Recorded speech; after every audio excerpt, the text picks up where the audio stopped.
Let's talk about preparing yourself for coaching. It's really all in the attitude, a positive attitude. When you work with someone, it's a great idea to get yourself in a positive frame of mind before you work with them. And that doesn't mean putting on a happy face and, being a person who is pretending to be excited about the coaching experience. Because let's face it, we can do that. We can walk into a coaching environment and pretend to be excited about being there, but it's not really going to last. It's not going to persist. What I'm talking about is you really being into what you're doing, really being into the whole concept of coaching. And if you're not excited about coaching and working with people and helping them improve and helping them strive for higher and higher goals in their lives, then you really shouldn't be involved in coaching at all. And I think about certain people in the past who I've come into contact with or heard about who went into certain professions just for the money. And I'm talking about people who are chiropractors and medical doctors, and they went into the profession not for the idea of helping other people and getting them better and making them more healthy and productive in the world and so forth, but they went into it for money. They heard that if you go to chiropractic school, you can make a lot of money. Or if you go to medical school, you can make a lot of money. Now, luckily, when it comes to these programs, some of them are fairly rigorous. Depending on the person and their disposition in the school, they can be extremely rigorous and extremely demanding, which is great because that weeds out people who really aren't into it. And that's what a lot of undergraduate classes are designed to do, chemistry and physics and calculus. Hey, if you're really into becoming a medical doctor, why don't you try these classes? See how you do. How do you like it now? And if you don't like it, you get out. And if you get into medical school and you start dealing with patients and their illnesses and hearing them complain about things, you can drop out. You can get out of the game before it goes too far. So a lot of the system is set up to weed out people who really aren't fit for that type of career. However, some people will still push themselves through it and act as if they really do want to be doctors, or it could be anything, lawyers or anything at all, you name it. They can do anything and just do it for the money. It doesn't have to be even what we would call a professional job. However, what's going to happen is that you're not going to be able to walk into the situation with genuine happiness. You're not going to be able to walk into it and say, hey, I'm here. Let's make this happen. Let's go ahead and go for it. You're not going to be able to have that. So what I want you to do, some soul searching, make sure that you want to be a life coach, and that's going to take care of your positive attitude. Okay, preparing yourself for coaching also means that you have a moral obligation to your client. And this covers a lot of territory. This means that you're never going to work with them beyond your usefulness. If you're not useful to them anymore, you're going to discontinue the coaching client relationship. And remember, as I've said, it's important that you always work toward this. As odd as that sounds, you're always working toward the goal of you not being necessary anymore. I know that's going to be difficult for you to accept initially, but realize that that's what's going to lead to wonderful testimonials. That's what's going to lead to them wanting you to do more and more and more. If you're constantly empowering people, stepping into a situation saying, hey, I'm a life coach and you're paying me, I'm doing all this stuff for you, but here's how you can do it. Here's a system that I'm going to design for you that anyone can use. You can use it, your staff can use it, anyone can use it. By doing that, you become a valuable asset in the company.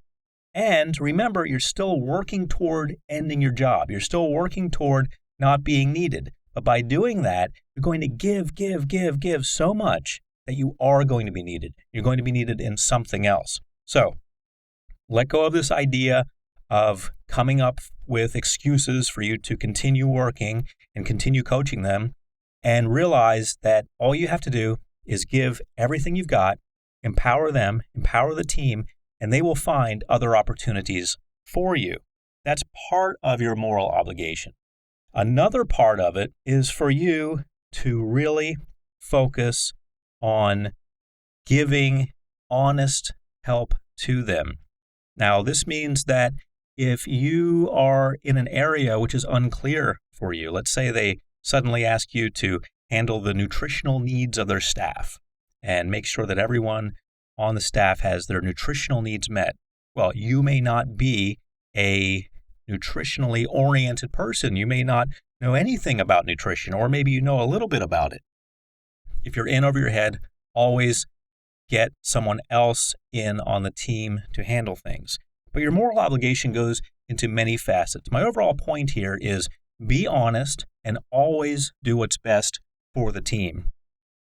Let's talk about balancing and talking and listening. Balancing, talking, and listening, because when we balance talking and listening, we're balancing the give and take, the ebb and flow.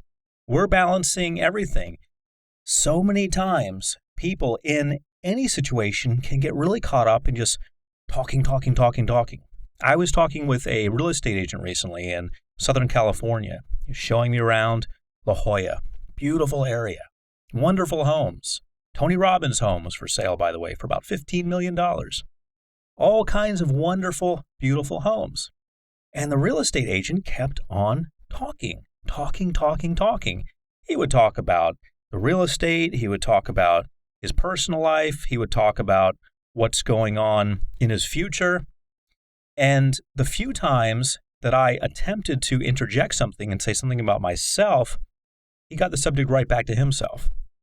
Well, how good do you think that is in terms of establishing rapport, especially with someone who's about to make a potentially very large purchase? How good do you think that is? How good of an idea do you think that is? Not very good. He was kind of my life coach in a limited sense in real estate. I'm working with him, riding around, depending on him to show me the area, to tell me what's going on. And it was a constant bombardment of information about him. When I attempted to share a little bit about me, it was blocked, it was deflected, and it was taken right back to talking about him. Well, you need to balance talking and listening. Let's look at the other end of the spectrum. Sometimes when I first started working in hypnotherapy, clients would come into my office and they would talk for an hour straight. An hour straight. I would have a 2-hour session with them, 1 hour of talking with them, getting to know them, and the second hour was devoted to hypnotherapy. So, for the first hour, when I first started out, many times clients would come in and just machine gun me with their information. This is what's going on, that's what's going on, because they hadn't talked to anyone, they hadn't opened up in a long time, and they were letting it all spill out. Well, when I first started, I didn't really know any better. I would just let them go on for an hour. Not everyone did this, but a lot of patients did. And rather than having an ebb and flow, a give and take, a talking and listening session, I was just listening. I was just taking it. Everything was coming at me, kind of like the real estate situation. Eventually, I learned that that's not really productive. That's not really helpful. I was getting a lot of information from them that I could use for the session, but eventually I learned that I need to guide the conversation. I need to be part of the conversation, if for nothing else than the perception of value. They need to realize that they're getting something from me rather than just someone to talk to. Putting the client first means kind of like what I was talking about with the real estate agent. What is the client interested in? Does a client want to hear about your personal life? Does a client want to hear about your plans for 10 years from now to buy certain cars and certain houses? This is the kind of stuff I was having to listen to while I was looking at property. Or does your client want to be first? I want to tell you that what I've noticed in customer service when I go to stores is something that's a steady decline.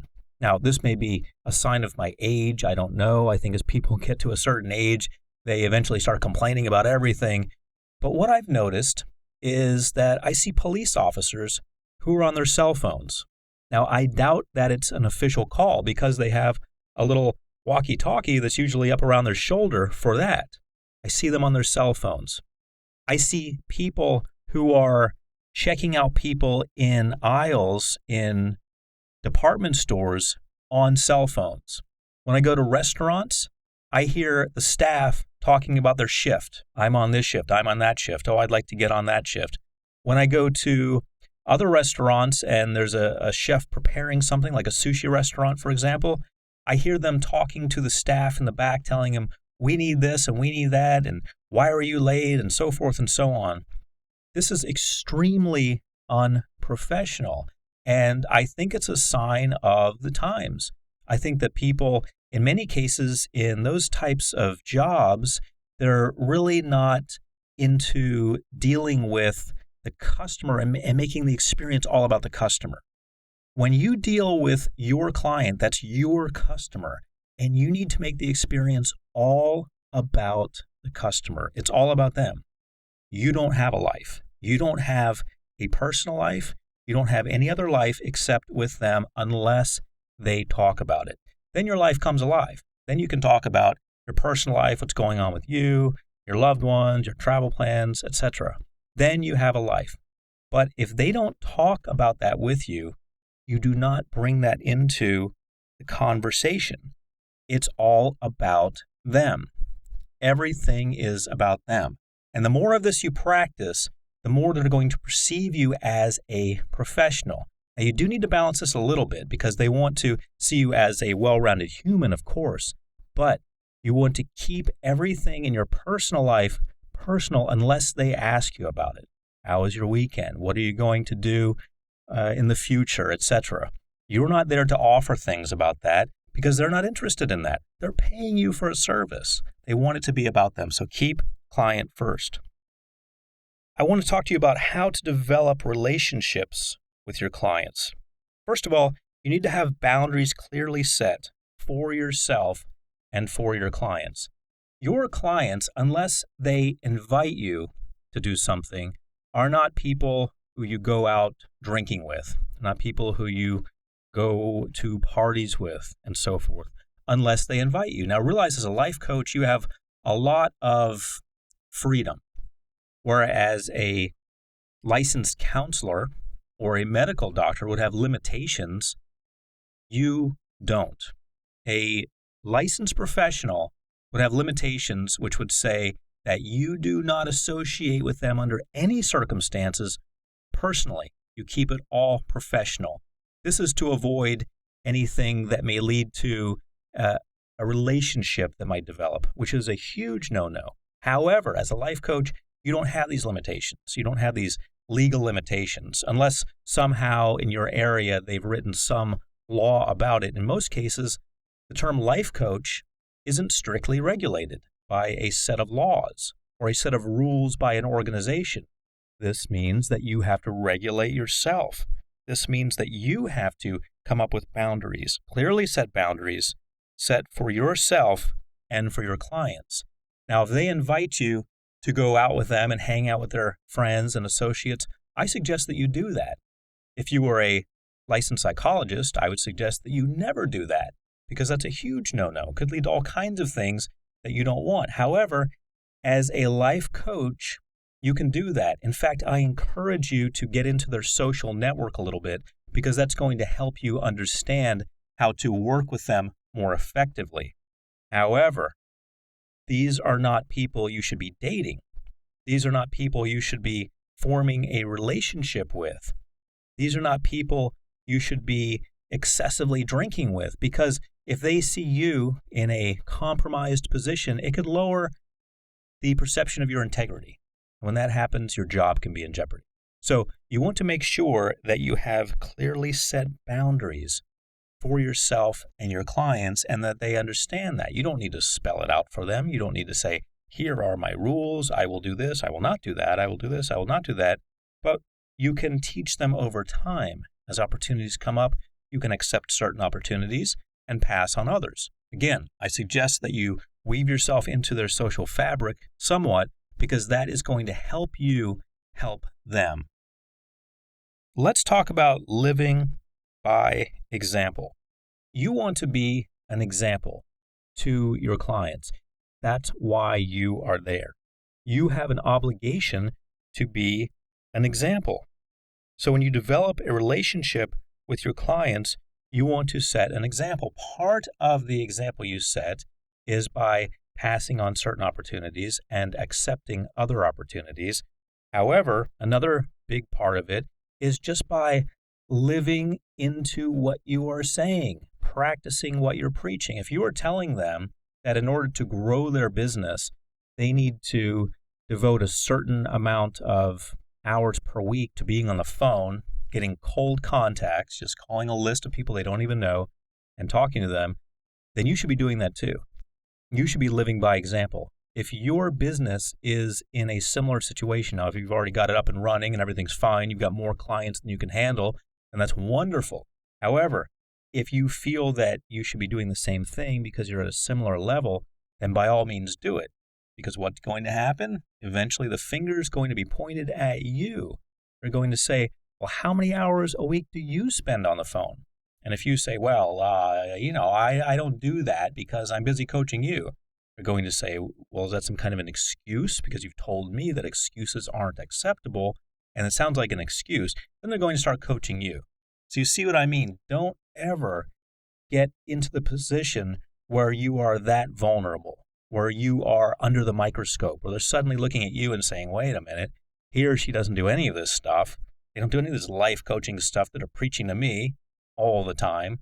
Why would I do it? How would they even know if it works or not when they don't even do it themselves? So the important thing here is to live by example. You are a living, breathing, walking, talking, money-making, successful example of what you are creating in them.